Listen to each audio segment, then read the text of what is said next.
welcome to the stage Black Hat founder, Jeff Moss.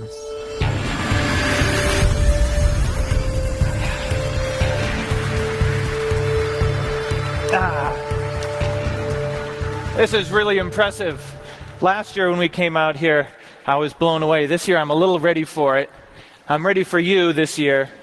And I want to welcome you all to Black Hat USA 2018, our largest event ever. Thank you so much for coming on out.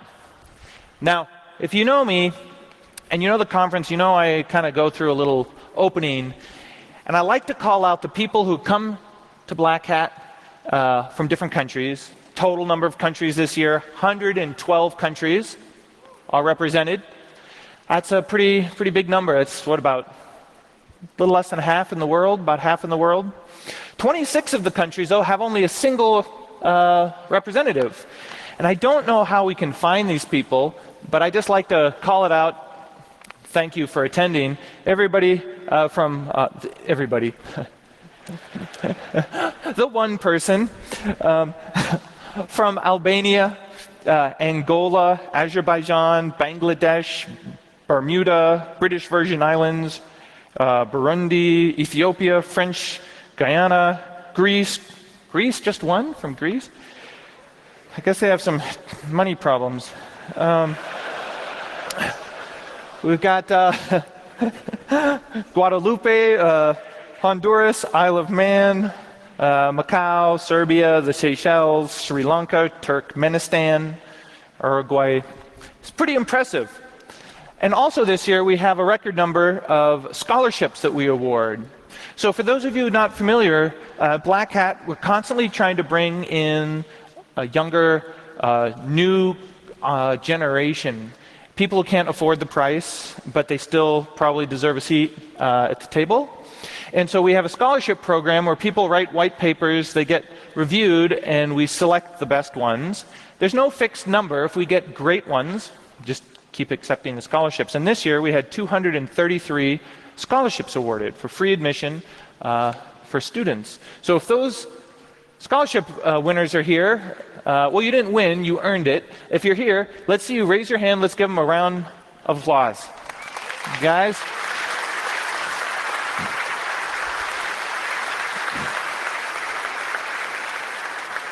Right on. Now I'm just going to open with a couple of remarks, and then we're going to move on to the main event.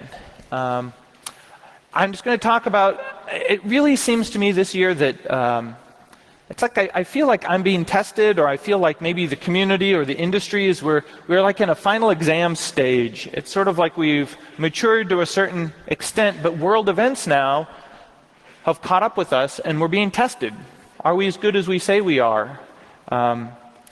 And if you think about offense as being almost purely a technical endeavor, there's really, what are the politics involved in offense? It's like maybe target selection, how much money you spend, do you burn a 0 day on the attack, that kind of a thing. But the politics are pretty, small p, not capital P. But on defense, like Halvar would talk about in his previous Black Hat talk, defense is political.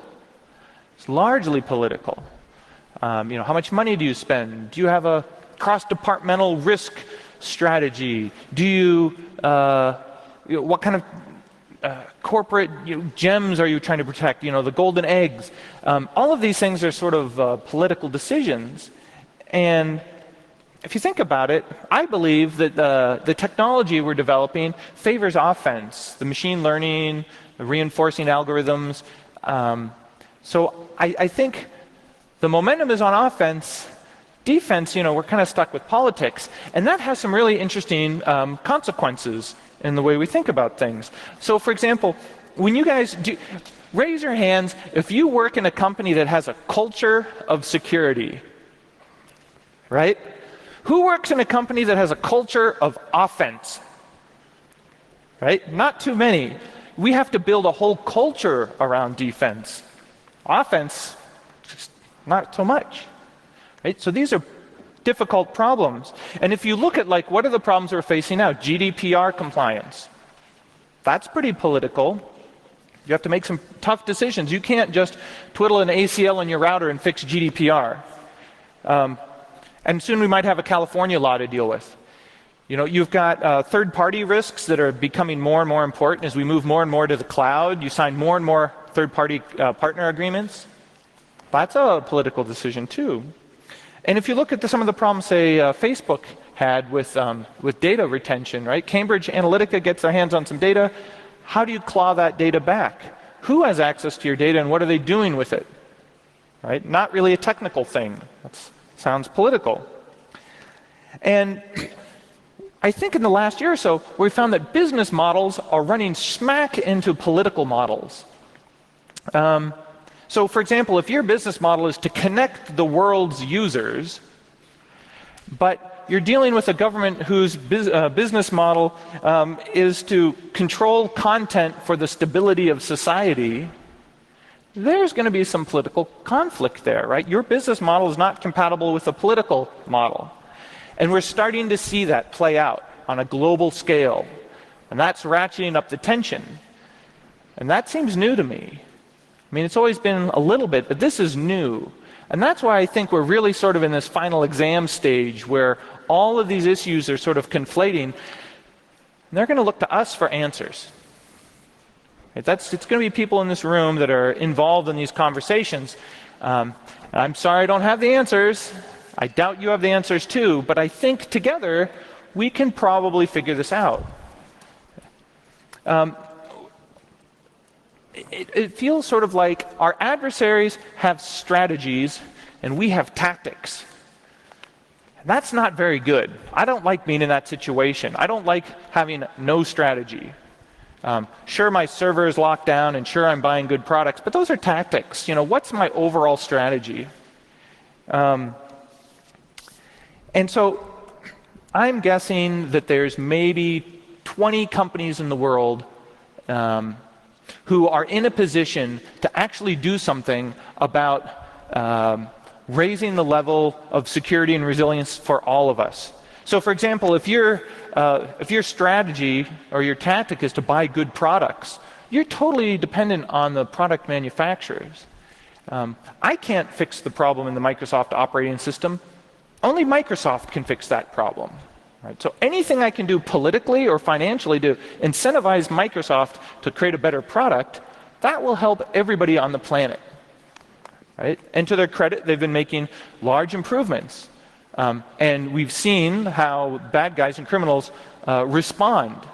That's why I'm really curious to see how they'll respond with Adobe Flash being deprecated.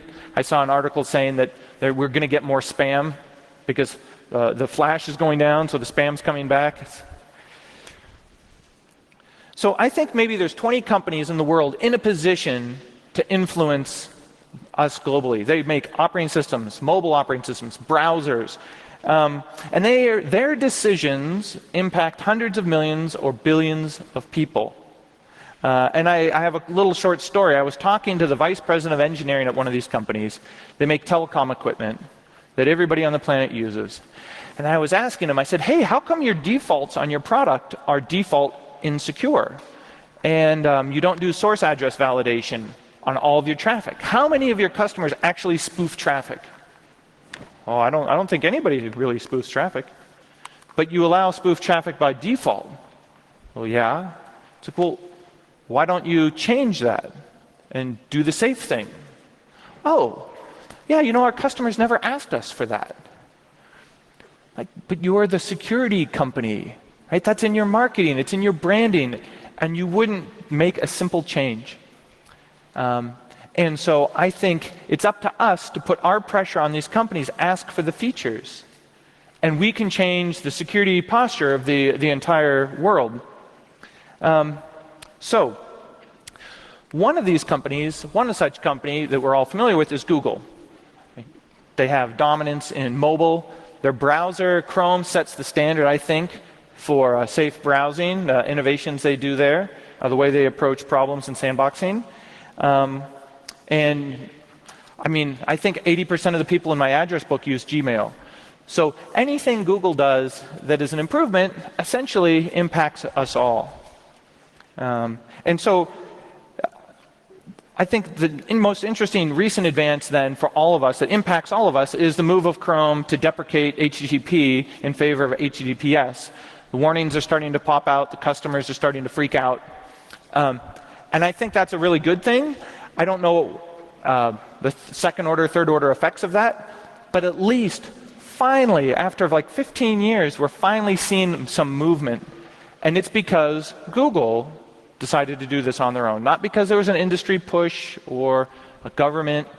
That's the power of an individual mover in this area.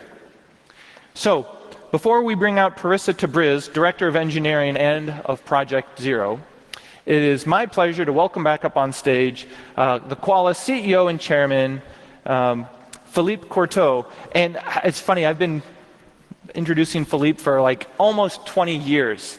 He's the longest time supporter and sponsor of Black Hat. So I've kind of got him memorized. But Philippe, if you followed Qualys, remember SaaS, software as a service? They were one of the first companies to move into SaaS when SaaS was a buzzword.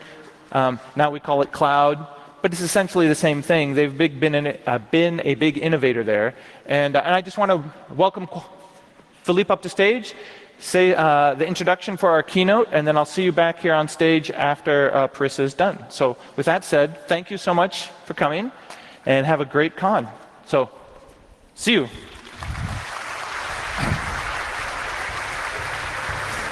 Philippe, take it away. Thank you very much. Okay, so, great. So, thanks, Jeff, and good morning, ladies and gentlemen. So it's really great to see how much Black Hat has grown, and I should say also grown well. So, Jeff, you can be really proud of your baby. So, I think today we've entered into an era where technology infuse itself into our very lives. And this at an accelerated pace. It's almost difficult to predict what kind of next big technology is going to be in our lives. So it's very clear that cybersecurity has become now a foundational technology. So the days are over where bolting security on was what we were doing. I think today we have to build security in. And this is a unique opportunity. I think we have to put our hearts and mind to do that. That means change. And this is why I'm really happy today to welcome our keynote speaker, which has worked very hard with her team to make Chrome safe and to build security in, to make security transparent. So with that, ladies and gentlemen, I'm really happy to welcome our brother boss and Princess of Security, Parissa Tabriz. Thank you very much.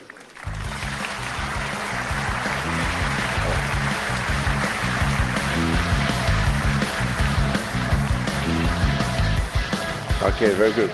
Go for it. Thank you. Good morning, everyone. Does anyone recognize this game? Anyone? I hear some laughs. So it's called Whack-A-Mole, and it was and is a popular arcade game in the United States and Japan. I played it a ton as a kid. And the concept is, if you're not familiar with it, that you get a mallet, and you have to whack little moles as they pop up from their hole before they actually retreat back in to their hole. And the more moles you whack, the more points you get. As the game advances, the mole speed gets faster. Now, I have two younger brothers, David and Michael, and recognizing the limits of my own response, I would recruit them to help me. And so I would have David on one side, responsible for one row of moles, and Michael on the other side, responsible for the other row of moles, and I would focus on the center. And then we can get a lot of points and work much faster. Now, that's obviously against the spirit of the game, but I don't feel like I have to justify that to an entire auditorium of hackers. Now, I've worked in security now for over a decade in a number of different roles. I've worked as a pen tester, as a security researcher, as an engineer, and then more recently as a manager. And I'll be honest, there have been times when I felt like I was living in a reality version of whack-a-mole. And not just because I'm mostly working alongside men. So it's incredibly frustrating when I see a report of a security vulnerability that I know is previously fixed or is some trivial variant of a bug we know about or a symptom of an underlying condition or process failing that we knew about but just haven't addressed. The world's dependence on safe, reliable technology is increasing. And as things get more and more interconnected, we have to stop playing whack-a-mole. We have to be more ambitious, more strategic, and more collaborative in our approach to defense. If there's anything I'm certain of, and if there's anything that I want all of you to take away from this talk today, it's this. Blockchain is not going to solve all of our security problems.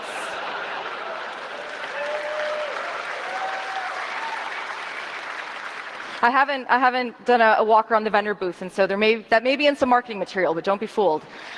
This room, and also everybody watching, represents the world's best experts on computer security.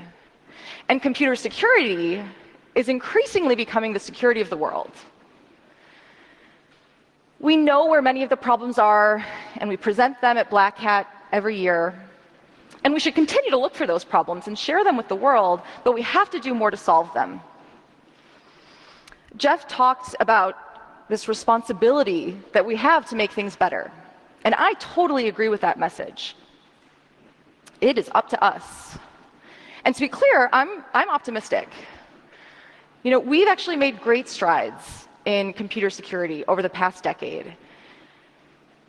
There's more work to do, and the landscaping is increasingly complex, and our current approach is insufficient. So, to be successful, we have to stop playing just whack-a-mole, and we have to do three things.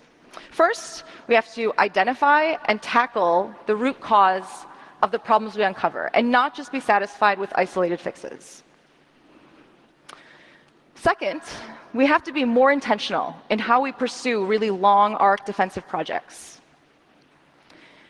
In particular, we have to identify milestones, work towards those milestones, and then celebrate progress along the way so we stay motivated. And finally, we have to invest in bold, proactive defensive projects. And that's a given, but we have to build a coalition of champions and supporters outside of just security so that those efforts are successful. My teams and I have been working on improving security amidst the complexity that all of us face. And I'm so honored to be here and share some of that experience and some advice with everyone today. You know, I know that the resources that I have at Google put me in a really unique position. And I think that the responsibility I have is also unique. But we actually face many of the same problems. And so I do think the advice I have is generally applicable. You just have to solve your problems without free snacks. All right, let's jump in. So the first piece of advice is that I think we all need to do a better job of really understanding and tackling the root cause of bad security. We can't be satisfied with only isolated fixes. So one simple approach to doing root cause analysis, and this was taken from the car industry and Toyota, is the 5 whys approach. It's a technique where you explore cause and effect, and you just ask yourself why to really understand the underlying issues that cause something. And in asking those why questions, sometimes those form the next why question. So we'll do an example together. Let's say that someone discloses a remote code execution vulnerability in a product that you're responsible for. So you might ask yourself, all right, why did this bug, this single bug, lead to remote code execution? Or maybe you'll ask yourself, why didn't we discover this bug earlier? And that might lead you to say, why doesn't anyone write tests or fuzzers? Why did it take us so long to actually update our users? Why does it take 5 weeks to test a security fix? Now, some people criticize the 5 whys approach as being too simplistic, but I actually think it's a lot more than what a lot of tech companies are doing today. And it can highlight some of the structural and organizational root causes of bad security that have to change. I want to share one of the ways that we're trying to make change across the larger tech industry, software and hardware vendors, that the world and everyone in here relies on to invest more and differently in tackling the root causes of bad security. This is a picture of Project Zero, one of the security teams I manage. There's little fluffy Tavis Ormandy hacking away. Actually, I don't have a recent team picture for the whole team, but trust me that they're a similarly cute and curious crew. Project Zero is a team dedicated to reducing the harm caused by targeted attacks. Or simply, they make zero-day hard. And unlike other security teams at Google, they're not aligned to any specific Google product. They prioritize end-user security above everything else. For the most part, Project Zero treats Google, Android, Chrome like any other third-party vendor.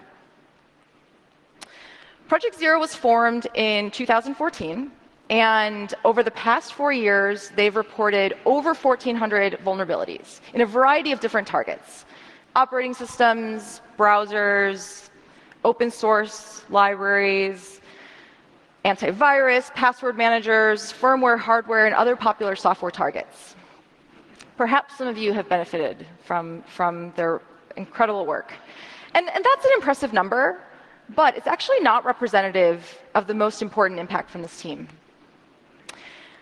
Project Zero aims to advance the understanding of offensive security to inform and improve defensive strategies.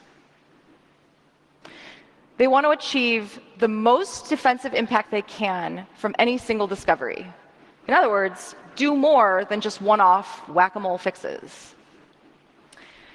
Project Zero's strategy is to build a practical offensive security research pipeline to advance the broad understanding of exploitation amongst defenders. That ultimately leads to structural improvements and better end-user security for the world. Now, one problem that the team recognized early on was that vendor response to fixing critical security issues varied hugely across the industry. And candidly, it often didn't tip in favor of end-user security. Unfortunately, vendors don't always have incentives aligned to prioritize security. And if we're honest, there's a pretty large power imbalance between individual security researcher and vendor, especially if that vendor is a large corporate entity. So to tackle that, the team notably introduced and still uses a consistent 90-day disclosure policy. This removed the historical negotiation between security researchers and vendors, and it actually gives the public and all end users access to vulnerability information in a really consistent way. Now, since I manage both Project Zero as well as a large part of Chrome browser engineering, that puts me in a pretty unique position, especially when it comes to escalations. And initially, this deadline-driven approach was extremely controversial. It received lots of pushback. I've had some really engaging and lively discussions with security leadership from different companies and within Google when it comes to this disclosure policy. And to be clear, there's absolutely no doubt that a deadline-driven approach caused short-term pain for large organizations that have to make structural change. And that includes pain within Google. But sticking to those deadlines over the years resulted in vendors rallying, innovating, and investing in making structural change, both technical and, importantly, organizational, that for whatever reason wasn't happening previously. Fast forward to today, and we see examples of vendors with improved vulnerability response and notification processes, And a number of individual researchers and organizations have adopted a similar deadline-driven approach. We no longer see the same level of pushback, and we see vendors starting to invest in sandboxing, in reducing attack surface, and in really tackling common classes of security bugs. There's definitely more work to do, but I want to share some stats that are encouraging to me. And I'm going to withhold vendor names because I want to protect the innocent, but here are some examples of impacts of note. One large vendor that a huge population of the world depends on doubled the number of security updates they release each year. Another different large vendor that's similarly well known and depended on improved their patch response time by as much as 40%. In total, the vast majority of security issues that are reported by Project Zero are now fixed within the 90-day disclosure period. That's up from 25% that the researchers experienced prior to deadline-driven disclosure. That's a huge, huge change. I don't know all the contributing factors that led to that kind of change inside vendors, and I suspect it was a mix of things. Addressing staffing needs or creating new teams, investing in infrastructure to better test and release fixes, improving process. There could be a number of things, but regardless, we're seeing more security patches, faster response times, and users getting updated faster in software that the world relies on, and that is a net improvement to end-user security. So, aside from a lot of tight deadlines to instigate structural change, how else does all of this work apply to everyone here? Project Zero leveraged two tactics that I want to see more across our industry: transparency and collaboration, especially beyond corporate walls. First, everyone that cares about end-user security needs to be more open, because it helps you and it helps all defenders. This is our external issue tracker, and when a Project Zero issue is fixed, or when the deadline hits, we de-restrict access so that anyone in the world can see all the technical details. This is a screenshot of our blog, not a lot of marketing pizzazz, but what it lacks in polish, it more than makes up for in raw research material that hasn't been censored by a gauntlet of corporate editors. Work in the open allowed Project Zero to do two things: share their ideas and really advance the common understanding of exploitation techniques, and two, grab and leverage the public's attention. Ultimately, the team recognized that an individual security researcher is not likely to change the behavior of a large vendor. Jeff touched on that. But public and customer response can. And that's what transparency offered. In addition to being more open, everyone that cares about end-user security needs to collaborate more. That means we need to work together outside of whoever paid for us to come here towards shared security goals. And we've had some success here. So for example, people came together both inside and outside the walls of Google to analyze flash 0 days discovered in the wild, to discuss and work on bug fixes, as well as to build exploit mitigations. Anecdotally, we've heard from security engineers at other organizations that they appreciate Project Zero attention, even if some of their executives don't, because it gets them more resources and support to work on the issues that they already knew about themselves. But there's so much more intentional collaboration that we can do together. Headlines imply otherwise sometimes, but I see a lot of shared values and mutual respect between researchers in Project Zero and teams working on security at other vendors. And we don't always agree on the specifics of strategy or tactics for optimal impact, but there's an understanding that we're generally working on similar goals. We have lunch together, we meet up at Black Hat or other conferences, but I would love to see more ambitious collaboration. And that's going to require some hacking of our various bureaucracies and surely some lawyer wrangling and challenging of the status quo. But the effort is so worth it, because what we can get from truly working together, I believe, is better defense. Based on some external data points that we see, and also internal tests, the cost to build exploits across a number of high-profile targets has increased. That's thanks to lots of people working together to tackle root causes of bad security. And I'm sure that many of you in the room have not gotten the recognition you deserve for this progress. And I'd actually like to give you some. And so if you identify as a defender, can you please stand? I know it's early, but consider this a morning yoga. If you identify as a defender, if you fix bugs, if you've written fuzzers, if you've developed mitigations in existing projects, if you've improved vulnerability response, if you've gotten your leadership to make fundamental change, please stand. Your work is the type of work that normally doesn't get headlines. And unfortunately, you're not going to win the Pony Award, sorry.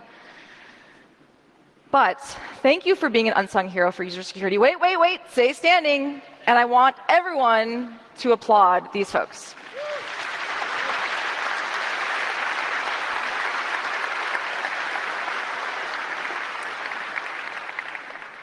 I want us to celebrate and recognize defenders more. So that's it, right? Identify the root cause, make it open, collaborate, bang, watch the world right itself. No. We all know that that's not how it works in practice. And making real change is hard. It results in pushback. You know, what happens when the timelines are long? Worse, what if the root cause is tangled in this bedrock technology that cross-cuts a heterogeneous tech and organizational ecosystem? Project Zero, for all of its security sophistication, never had to directly tackle that problem. Root problems, even if they require less, sparks of ingenuity to discover, are sometimes harder to solve because we lose steam and we work in a distraction-driven environment.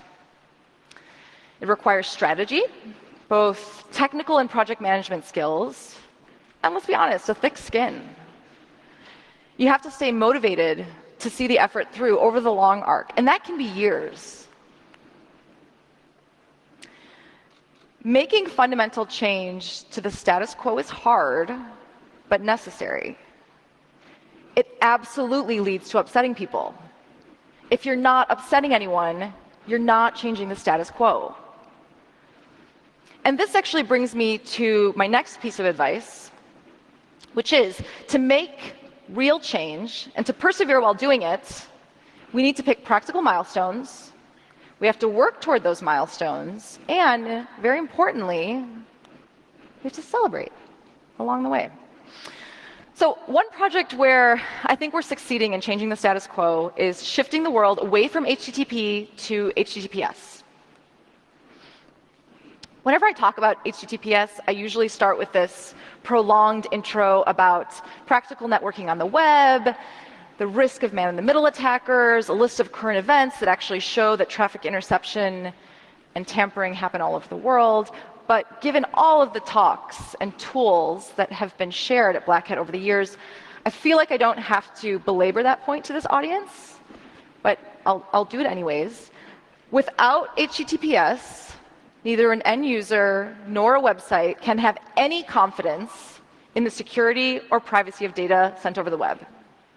No HTTPS, no security, no privacy. In 2014, we started a more concerted effort to actually drive adoption of HTTPS on the web platform. So just to be very clear, I'm not talking about Google services here, but the whole World Wide Web. My team and I wanted to see a web platform that was secure by default, instead of a web that was opt-in secure. Also, we recognized at the time that Chrome's network connection indicators were actually really confusing to a lot of users. So this is what Chrome's connection indicators look like back in 2014. Which of these looks the most risky to you? Via a user research study, we discovered that users didn't actually perceive any risk with number 2, which is the blank page icon for HTTP. And if we think about it, how would they? How would they perceive the lack of a warning? But we all know that HTTP is certainly no better than an HTTPS connection with an error. And so given those icons are part of the core browser experience and something that users see all the time, we wanted to make the risk of unencrypted traffic more comprehensible and also more consistent. So we wanted to fix this. Now, we actually had a pretty clear vision of what the end state should look like, but we also knew that it would take many years to actually get there. The first reason is complexity of the web. So it's important to understand that the web is a platform that's not owned by any single entity or organization or company. The web is an open ecosystem of different players, each with different constraints and different incentives. You know, the web development platform is this collection of technologies defined by standards groups, like W3C or IETF, and those groups, their membership is made up of individuals from all around the world. And then you have a bunch of independent browsers that implement those standards, as well as all of their own proprietary ideas and technologies. And today, web developers aren't building static documents like they were in the 90s. They're building these really rich, powerful applications that work on the web.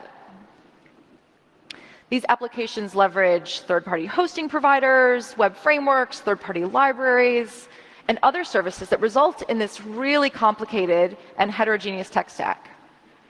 There's no HTTPS toggle for developers to turn on, and there are plenty of really practical hurdles and considerations when serving HTTPS.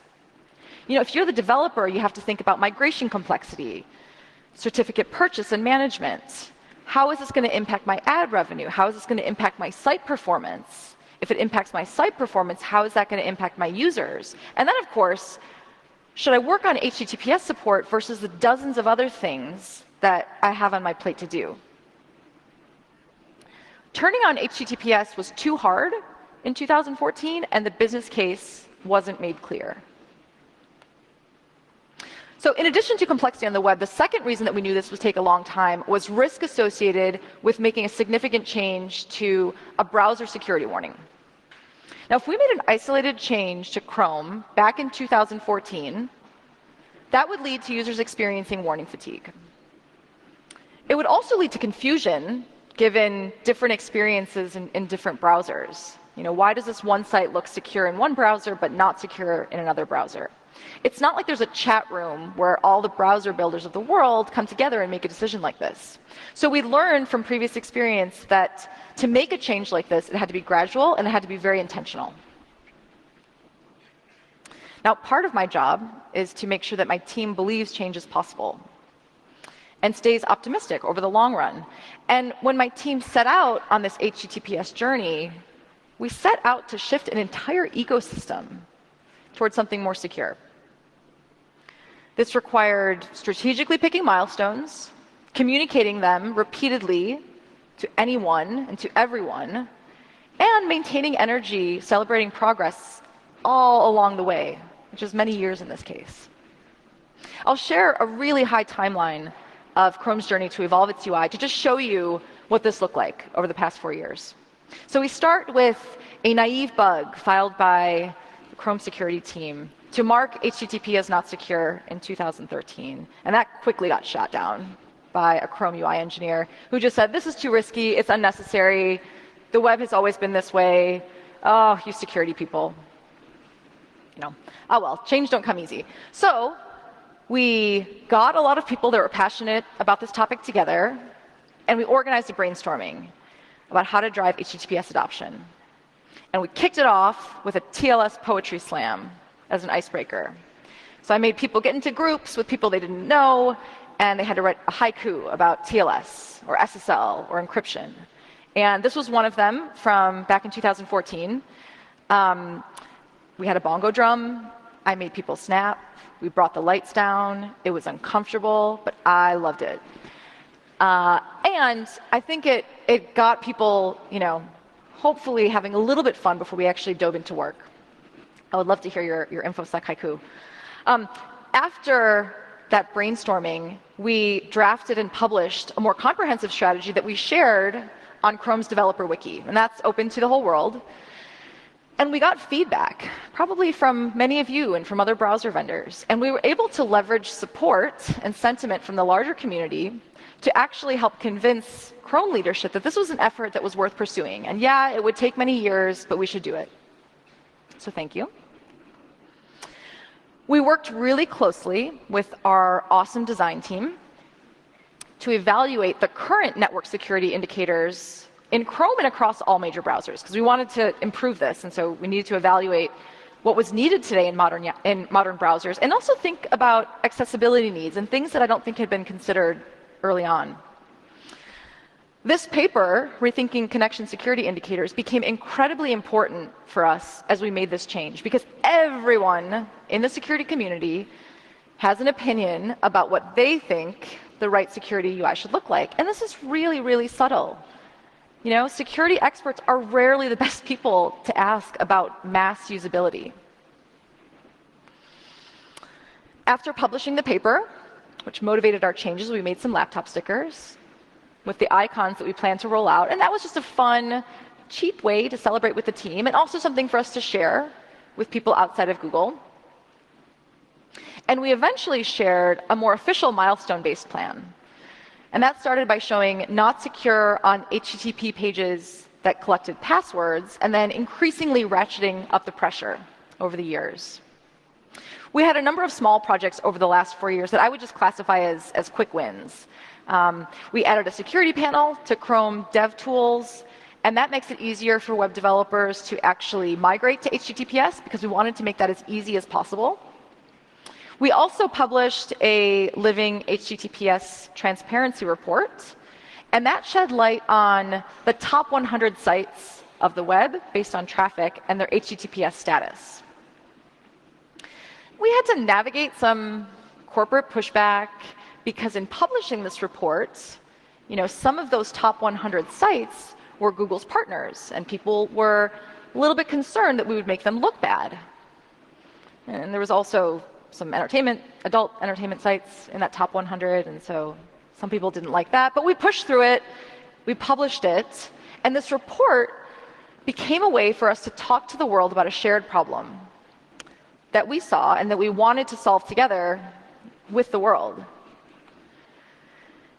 Since 2014, we've also done a number of grassroots efforts to help developers on those top sites or in key verticals that we know are tipping points, and help them navigate HTTPS hurdles.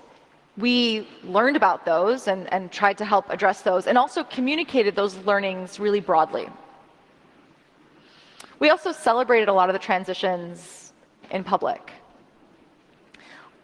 The milestones, each one of them resulted in pushback, and also the occasional hate mail, but they served a really important purpose. They were a reminder to the world that this was coming, and they give a very clear deadline for people to work towards. The quick win projects helped developers practically migrate to HTTPS, and also brought some recognition to good actors, and that just helps incentivize other people to move. I covered some of the insight into our strategy, but results are what matter at the end of the day. And so this is a graph with data from our transparency report that shows HTTPS adoption based on traffic from Android, and then a Chrome on Android and Chrome on Chrome OS. And you can see that on mobile, we've gone from about 45% on desktop in March of 2015 up to 87%. And also incredible progress on Android, from 29% back in March of 2015 up to 77%. This is for technology that's been around for a few decades. And so that's major, major progress. The web is ultimately more secure today because of a loose coalition of people working toward a common goal in a really complicated ecosystem. I know the Chrome work best, but that progress is thanks to many other browser vendors, and notably Mozilla, cloud hosting providers, and certificate authorities that help to bring the cost down and make it easier to do certificate management. I want to shout out to Let's Encrypt for that, because I think they've been pretty fundamental. Yeah. A number of for and nonprofit organizations. So shout out to EFF, 18F, all the Fs, and dozens of privacy and security advocates around the world who I won't have the time to name, but thank you. I know that many of you in the room or watching from home have helped make this happen. Thank you. Kudos on the progress that we've seen. And that's really something to celebrate.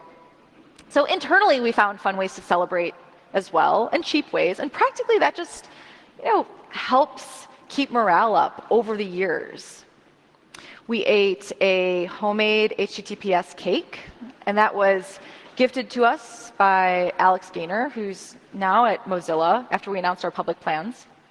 We ate homemade HTTPS pie that was made by our technical lead, Emily Stark, after one of the phases. We had a team chat to share status and to vent frustration, and then just lots of celebrating, with the broader community on Twitter. Cake parties, poetry slams, stickers, those were fun for us, but they're also really important ways to keep morale up over the years. None of those ideas are cost prohibitive, and none of them are specific to Google. And so find your own ways to celebrate. Gluten-free, you don't have to have cake.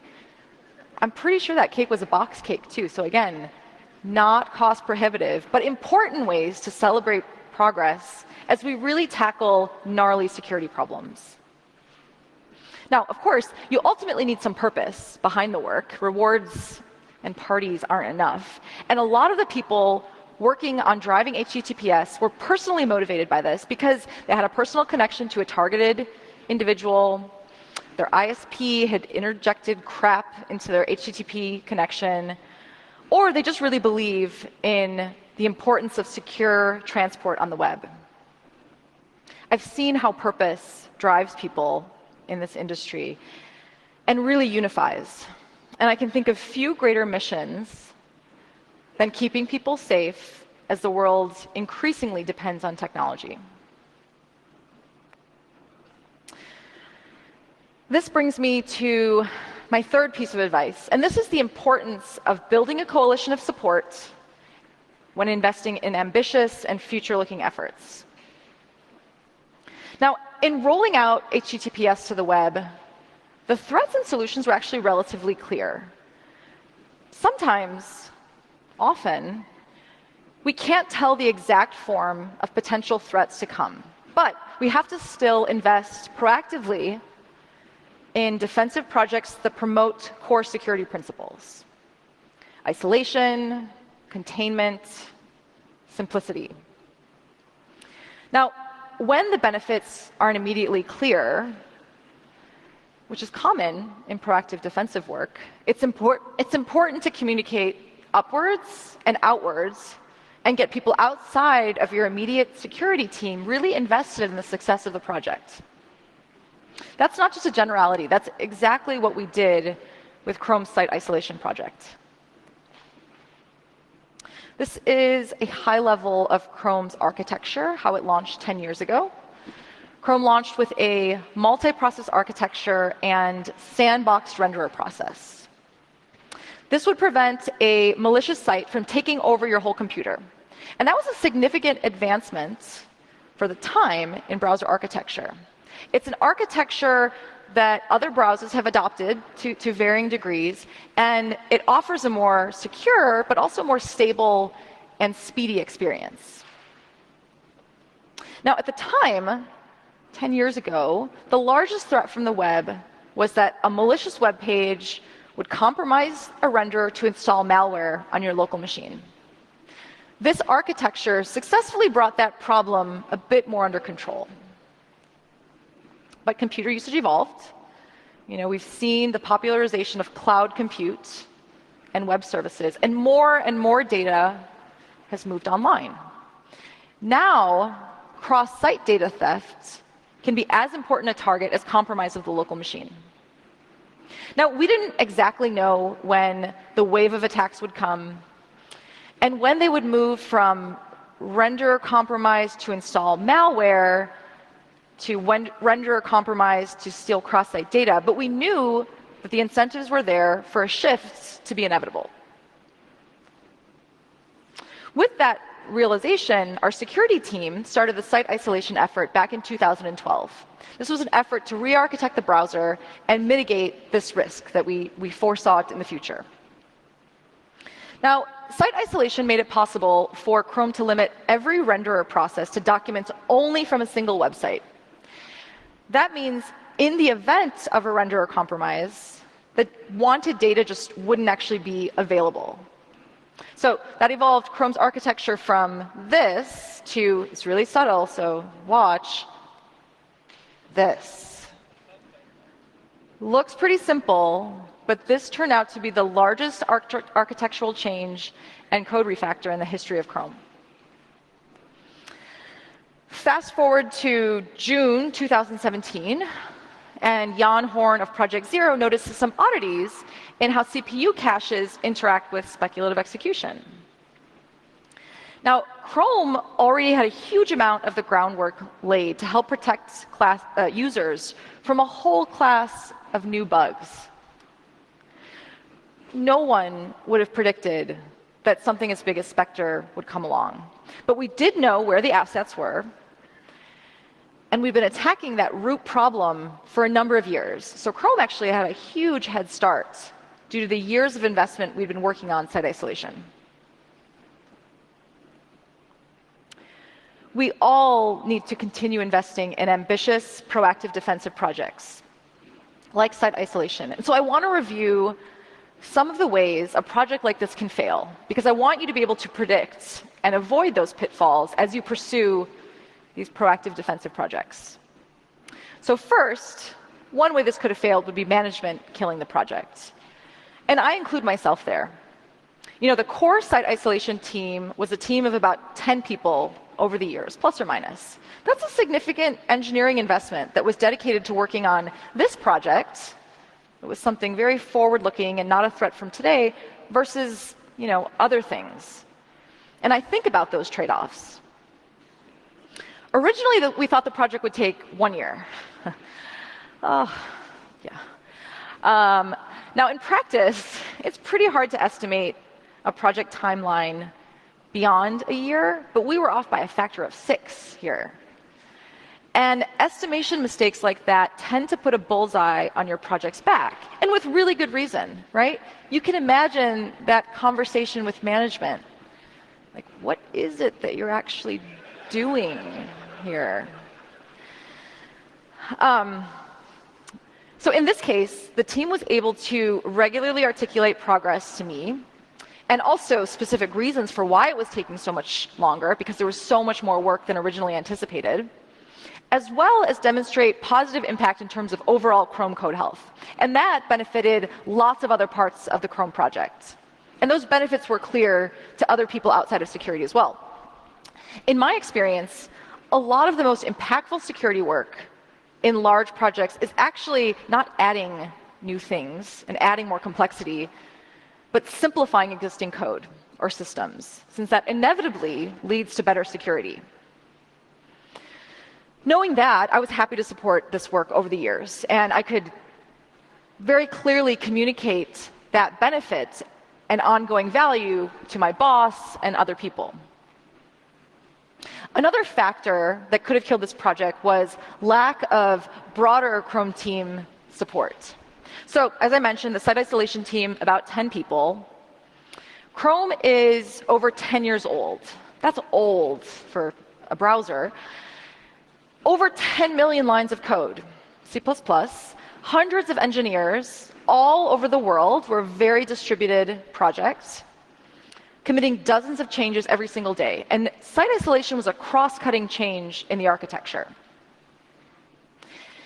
It's hard for me to convey how complicated this is if you're actually not working on Chrome, but I want to try by describing what a simple feature like find in page, which I'm sure many of you are familiar with via Control F, looks like. Now, originally, Control F was just basically a for loop over a document. After site isolation, iframes from different sites would have to be drawn in different processes. And so your simple for loop now has to ask every process to do a chunk of work, collate the results, handle cancellation or no response. And that for loop just became a distributed systems problem with cancellation and eventual consistency. And as a site isolation team, they had to do that for Control F, Control Z, printing, accessibility, compositing, and a bunch of other features. And now imagine that you're this 10-person team, and you have to find the owner for those features, and you have to convince them to stop working on what they're working on, but take your simple for loop and make it into something really, really complicated. In such an environment, if other Chrome team members weren't motivated to help, if they didn't respond to questions, if they didn't do code reviews, this project would have dragged on to forever. Now, the core site isolation team needed allies within the greater project, and they did a really good job of building that by explaining the value of project in ways that other people could understand, by maintaining a positive attitude, by being responsive when others asked them for help, even if it didn't have anything to do with security, and in general, just being a good citizen. So be a good team player. Don't be a jerk. It's just really good life advice.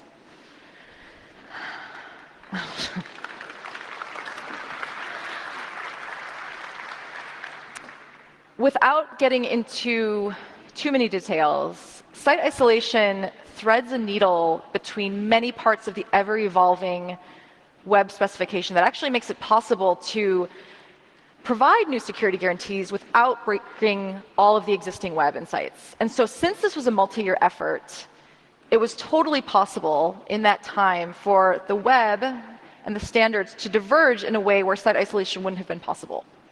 And so similar to what we discussed with Project Zero and with rolling out HTTPS, the team prioritized transparency, and that makes it possible to work with a larger community.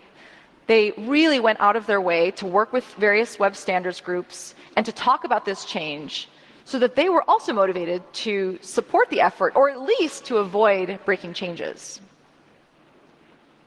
Now, in all three of the situations that I just mentioned, management, peer support, divergence in the larger ecosystem, the insight for the core work was stemmed from that 10-person Chrome site isolation team, but the ability to kill progress came from outside of the team. And so to make a project like this work at scale, you have to build a coalition of experts in many different roles and champions for your project.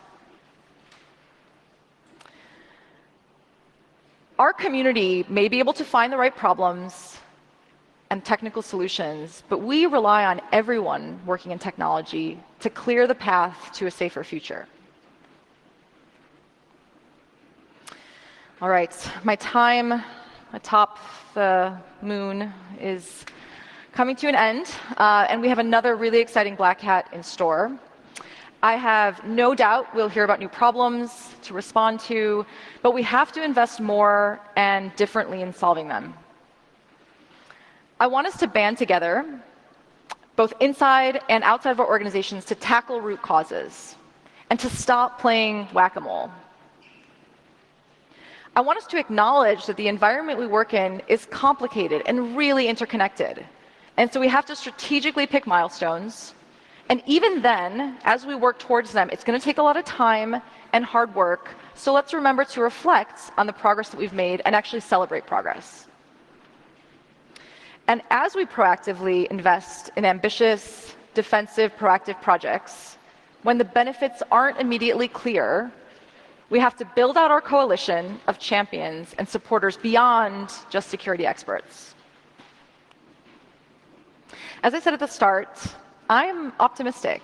I actually believe that security is getting better, And we should be really proud of the progress that we've made over the past decade. I'm also optimistic that we can continue to keep people safe as technology advances. And I only remain hopeful because I know that many of you working in this space, well, sometimes cynical, or kind of often cynical, do so because you personally care about making positive change. It's up to us. Thank you.